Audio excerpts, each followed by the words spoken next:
What's up, world? I'm Tay Smooth. I'm Lee James. We the Boys of Valley, and this is Something Cool.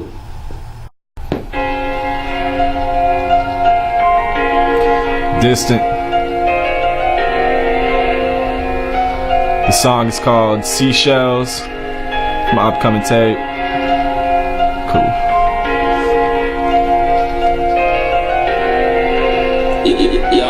Yeah. Sally don't sell seashells by the seashore. Instead she sells herself and gets called a whore. Instead of someone who needs help, whose employer put her out of work, her little boy is only 4. She's giving head, making happy feet, in return being treated like a slab of meat. So much for happily ever after. Only man she has to protect her slaps her. Tries to run, but he runs faster, and his reach is far beyond the streets. Pays for her phone and the food that she eats, and says if she leaves, her little boy is dead meat. Yo, how'd she get in this position? What you know about disposition? Molested and abused as a child, then place some blame on her, cause nobody was around that would listen except her cousin in the kitchen. Couldn't afford therapy, so decided to hit it that night. 11, addicted to the crack pipe. This world is cruel, quick to create these sad lives, and Sally's had to fight for her entire life. Never had a bike, had to walk to get a bite. Pimp laid his game, drugged her up, then laid the pipes. Then put into her head that she could make it night. 10 times what she ever could, trying to read and write.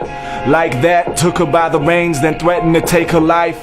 If he didn't see her waiting by the corner every other night. Prayed to the predator, used to pray at night. Now she prays she dies. Only thing that saved her was the day when she heard little Aiden cry, who came along via when she was raped one night. Now breaking, trying to keep his place supplied, so the depraved of the nutrients that are required, yeah. Sally just wants to sell seashells and make sure that her little boy eats well. Praying so hard that she finds heaven, but only sees heaven, yeah. And Sally just wants to sell seashells, make sure that her little boy eats well. Praying so hard that she finds heaven. Alright, cut it real quick. Pretty ironic, you calling me childish. Still live in my own crib, you living at mama's. Your play's on 0, my play's on 1,000 plus. Plus when I see a style, don't mock it. Build my home market, that's awkward, fuck it, it's been coming. Shit, it's been a minute, many minutes actually. Slowly watch you build a mimic, emphasis on slowly. Kill this shit, ain't folding. I've got a hand on your macho shit, like I'm not a man, but fuck it, that don't faze me. When it comes time to perform, ain't no fake me. Phase 3 been testing on, plus God been testing me. Hope I don't let him down along with my family, but I plan to be in a place far from fantasy. Real football, been at 60 feet tall. Your product cheap, need a recall. I'm Odyssey when it meets Park. My daddy's got a war, and I've got caught in the morning. And 1 hour before that, I'm snorting coke cause I'm bored and know I can really afford it. I'm still cranking out more than these weaklings in the scene. I mean that I'm gorgeous, you're just a reason for me to bleed. Blood boiling, scorching, eat anything. Yeah, they gon' think this boy was an orphan, not a kid from Wingate. Shutting down your windpipe. Y'all probably need 10 takes. 1 take, but I take time. Man, the shit I'm laying down right now, I gotta get us out. So tired of struggling, smuggled inside. Yo, I'm Tay Smooth. I'm Lee James. We the Boys of Valley, And this is Something Cool. Something Cool. Yeah. Yo, today we got Distant, formerly known as Kyle Ransom, in the building. It's true. Yo, so Sally's selling what? Seashells. She doesn't sell seashells. Dang. Yeah, nah, it's a lie. Nah. Gosh, man. Yeah, she does. That track was pretty deep, man. Hey, thanks. I appreciate it, man. What was your inspiration for that?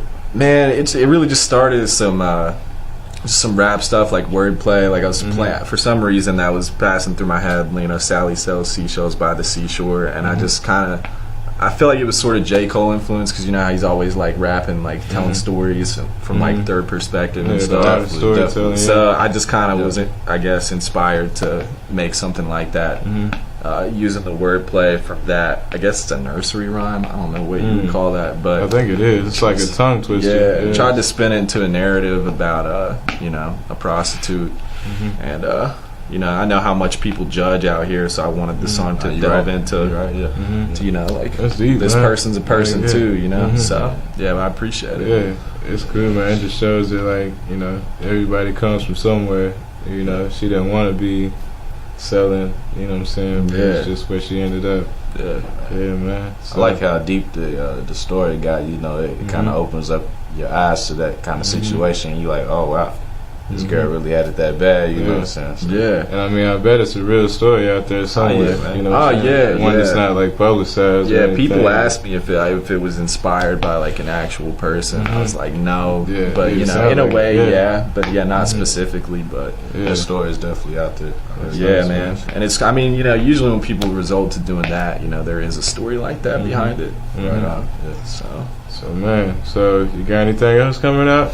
Yeah, man. Oh, man, I've been working so hard this year, man, on this this tape, which will be like my debut mixtape for my new name, Distant. Yeah, you been grinding? Oh, yeah, man. It finally paid off. Like, I think when you're trying to grasp like a new vision for a project, it can get frustrating at times because it takes a lot of grind and like you know you got to get through making bad songs to get to the good ones. So there was a point this summer where I just like it wasn't feeling the flow. Some of the tracks, the pieces of music weren't right. Yeah, but sometimes it just takes time, man. You know, like giving yourself some time to grasp some new ideas and stuff like that. Definitely. So that's what happened. A few months ago, I finally caught my stride with it. I was like broke through that wall.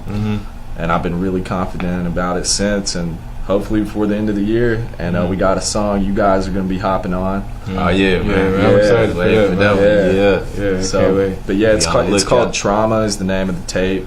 Sort of like a loose concept tape. It's pretty dark. It talks about like trauma in my personal life. There's some political stuff in there, like just like Seashells is on there. That's one of the tracks. Okay. So but then it ends in a pretty positive way. So I'm hoping people like it. Where are you gonna release it to? So I'm gonna release it on. Thing is, I think it's all unoriginal music. It's like mixtape material, so nothing I can make any money off of. There is, I think, one beat from Corey D, who is a producer for. Shouts out to Corey D. Shout out Corey D and Fred C. They just dropped a dope project recently. Yeah, and but other than that, so I can't like aggregate it and get money from it. So I'm not gonna drop it on Spotify or anything like that. We're gonna start with Bandcamp, Reverb Nation, and SoundCloud. And you'll be able to get to all that. I'm gonna do my own website too. And I'm gonna try and get physical copies out. I really want to do that. So. Have you already come up with like a name for your website or anything? Like people can reach you?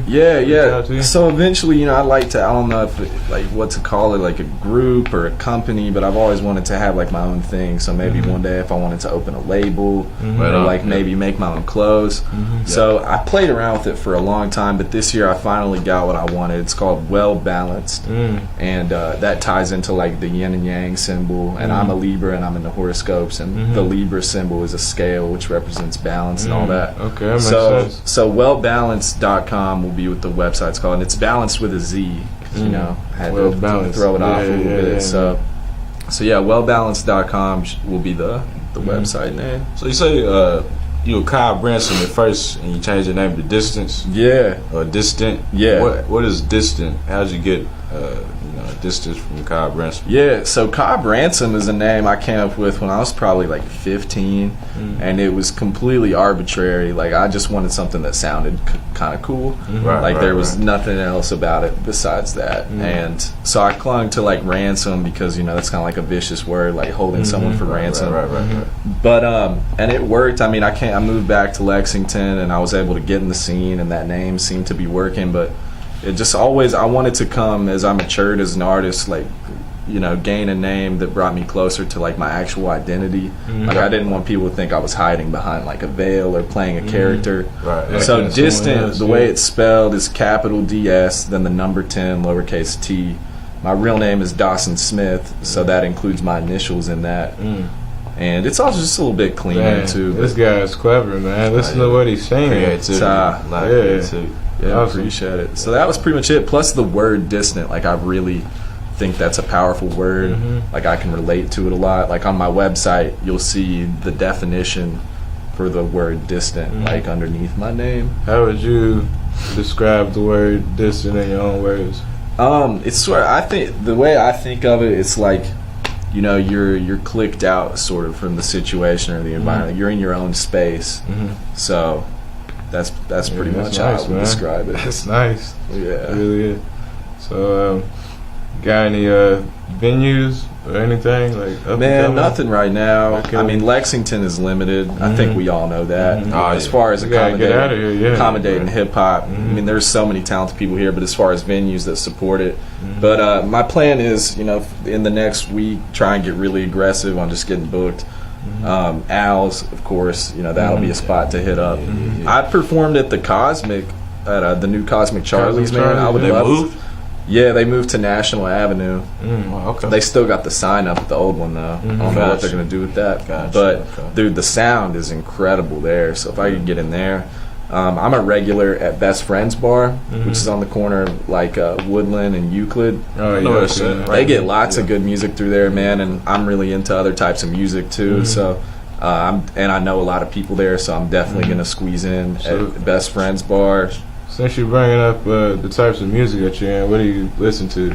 Oh man, I listen to pretty much everything except like country music. But so who are some of your favorite artists? Oh man, because the thing is, I started making rock music before I even started rapping. Like really? I play instruments when I was 13. I taught myself to play piano, and I play guitar and bass. Oh yeah, too. I remember seeing you playing the keyboard at one of the foundation events. Yeah. And multi-talented. That's good, man. So rock music, man. There's so many. I mean, I love Jack White. He's like in the White Stripes, and he drums in a band called the Dead Weather. Lou Reed and the Velvet Underground. David Bowie was a huge influence in my life. I know that guy. Bob Dylan, Jimi Hendrix, Nirvana, The Strokes. The Killers were pretty early influence for me. Joy Division, this group from like the late 70s. And yeah, just so many others. That's just for rock music. Then I love techno music, like some techno music, like techno house music, like glow stick shit. Yeah. Which some of it's corny. I mean, there's your good and bad stuff and everything. But there's like so many different types of techno. I mean, it's like the new wave and the EDM. It's like the new wave is like that dubstep, like hip hop music. You know what I'm saying? Yeah. Like, I heard 2 Chainz. I think it's like, what's that dude's name? David Aoki or whatever. Yeah. He's got stuff with Kid Cudi and stuff. Yeah. So 2 Chainz got a song with him, and then like the other wave is like the hip hop rock music. You know? Yeah, Skrillex has been doing stuff with hip hop artists too. They're sick. They got the little dubstep sound too. Yeah, I heard he did something with like a Kendrick track recently. Yeah. How you feel about Kendrick? Oh, dude, he's amazing. Yeah, I don't really have anything bad to say about him, man. Exactly. Damn was awesome. The more I think about it, I think I gravitate more towards To Pimp a Butterfly. But they're completely different types of albums, and like the thing is, like, Damn was still artistic, but it was designed to be a hotter album. There's nothing wrong with that. Like, he deserves that. Like, if you look at all of his other projects, I mean. And if you want, you know, your legacy to be imbued optimally, you know, at some point you gotta drop something like that. Like, it still all had a message to it. Yeah, and it was still deep. It was like it was some stuff you can like bob your head to and still like get something from at the end of the song. You know, it's nothing Tupac didn't do. Yeah, exactly. You know? Like I prefer like Strictly for My Niggas. Like his second album is probably like my favorite Tupac album, but the one we all know. Is what that double album? What was it? All Eyes on Me. Eyes on Me, yeah. Which is, you know, classic, but it's maybe not as like raw, like gritty or artistic as that, but it was still deep and, you know, big. Yeah, how did you think about that movie, man? It was alright. I mean, it kind of gave like a different perspective of like Tupac's life, you know. Like, when you hear his music, you see him as a gangster and stuff like that. Like, no, he really was. No, I mean he got involved with that, but like all of that stuff was like exempt from the movie, other than him being in jail. Like everything was kind of. Man, I haven't seen it, but I heard a lot of bad things about it. Man. That's sad if you didn't really know Tupac at first, you know, you watch that, it gives you like a good grasp on who he possibly could have been. But they say if you kind of follow his career all the way up until his death, it kind of does as parts that they missed in there, you know. Yeah, I mean, there's a lot to say. Yeah. You know, his mom was on like the FBI's most wanted list. Like they emphasized all of that stuff. She might still be, and they never caught her. Isn't she like in Cuba? Yeah, I think she died. Really? Yeah, she died. But yeah. And then like Tupac's first rap he ever wrote was a non-gun violence rap when he was at acting school. Yeah. Yeah. Oh yeah. I seen them doing that. They showed that in the movie. Yeah. Man. Dude, I am happy to, because Tupac is so important to just music, you know. So I was really hoping they would hit that movie out of the park, and the Biggie Smalls movie was trash. Yeah. So when I heard that was bad, I was like, dude, y'all are gonna take the two, you know, debatably most important people in hip hop and ruin them. But I just saw. Have you seen those previews for the HBO thing they're making about the people that were trying to solve the case of Biggie and Tupac's murder? No, it's gonna be good, dude. HBO does it right. Like I was happy to see that. Yeah. Shoot. So would you ever want them to make a movie about you? Like when it's all said and done? You know, man, I don't see myself, you know, ever, you know, accomplishing what those guys did. So I would say no. Everyone who makes it, like, man, they all have one, man. Like Eminem got 8 Mile. Like, I don't know if my life is that cool, man. Make it cool, man. You never know what they think about you. Plus, man, like when they make movies about people, normally the people they make the movies about are never happy because they like change stuff, you know. All of a sudden, someone could spin the narrative on your whole life. Yeah, you're right though. You know, they can tear you down, but yeah, man. You into politics at all, man? Yeah. You know, I've always sort of had that in me. I'm not the most educated, but as I get older, I'm trying to get more educated because I think it is important. And I mean, especially with everything that's been happening recently, you know, Trump getting into office, like I think it's important that people get involved because there's too many people involved that don't know shit. And these people get to power based off of like us improperly using our voices or not using our voices at all, you know. So definitely. We gotta get out there and vote. Like our opinions matter in the end of the day. Like we can't wait until someone gets elected to demonstrate, like, you know, how poor they are or whatever. We gotta like, you know, show that in the beginning. Elect the right people in Congress and the Senate and stuff, so we can, you know, they can vote, use our electoral votes properly. You know what I'm saying? Otherwise, we just gonna get another Trump. You know, people like Trump are really taking our voices away in a sense. You know, it's like, I don't know. Yeah, it's true, man. There's just so many issues like that, you know, but also like the system, the justice system. It's just it's screwed up in so many ways. And I don't know much about like specific details. I mean, I spend most of my time studying art and making art, you know. Yeah, exactly. But my thing, and I address it in my music, it's like, you know the difference between right and wrong. Like you don't have to know complete specifics to, you know, realize that something is messed up. So you're right, bro. when I address it in my music, it's usually more general. But and I mean, hip hop, you know, music can be for different purposes, but like hip hop is definitely like rooted in politics. So with that release, I try to, you know, at least say something in a song. Oh yeah, you're right though. I mean, this is our platform, you know. Like while we have people's attention, we have to be able to give them some form of message. You know what I'm saying? We can't just, you know, tell them everything wrong to go and do. You know what I'm saying? We can't tell everybody, hey, go out there and buy this, buy that. You know what I'm saying? We gotta show them, look, man, you know. You're living your life wrong doing this. You feel me? You need to focus more on this. You know. So, yeah, man. It's true, man. So, where you see yourself in like the next 5 years, man? I think, you know, I don't know. I think that, you know, I work really hard. So if I keep that up, I can see myself getting bigger than I am now. You know, it's really tricky when you talk about actually like making it people's idea of that, because that depends on a lot of factors, and making luck can be a huge part of that. It's a generalization too, though. You know, making it's different for everyone. But 5 years from now, you know, I think I'll have more projects under my belt, hoping to just keep meeting people. Hopefully it'll be easier at that point to get shows, or, you know, shows at better places, like instead of grinding out at open mics, like, you know. No, you have to getting paid what you deserve for these shows. You're coming up with deep concepts, you know, you deserve you know, top dollar. There's no difference between us and the major artists, you know, other than their fan base. But you know, and that's all I can ask for, you know. Like I just want people to hear it for real. Like I mean, money would be cool, you know, and everyone needs it, you know, for sure. But I find it more rewarding just going out and performing, dude. Like I know y'all can relate. That's the best feeling. Live music is that's one of the best parts of the whole thing. But it's like the more money you have, the better your show would be. You know, you can afford the smoke machines and the lights and the backdrops and everything. You know what I'm saying? Like when you're doing it for free, all you got is the microphone and your music. So we need paid.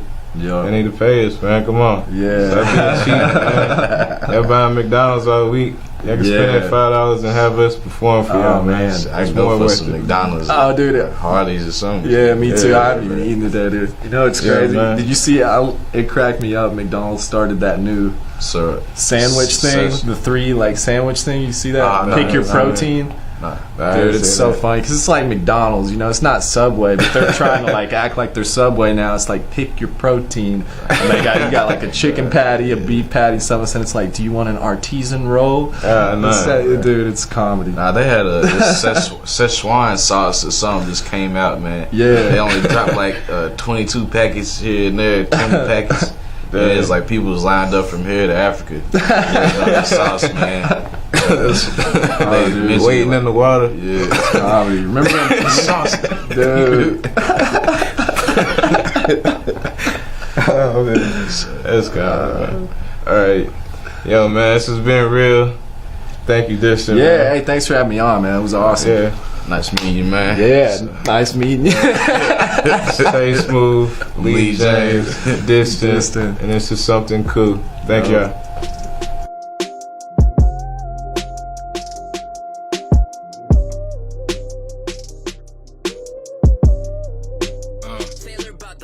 This ain't nothing like you used to. We different with it, giving something chill, something real, something for you to get into. So sit back, twist that, yo, you don't wanna miss this.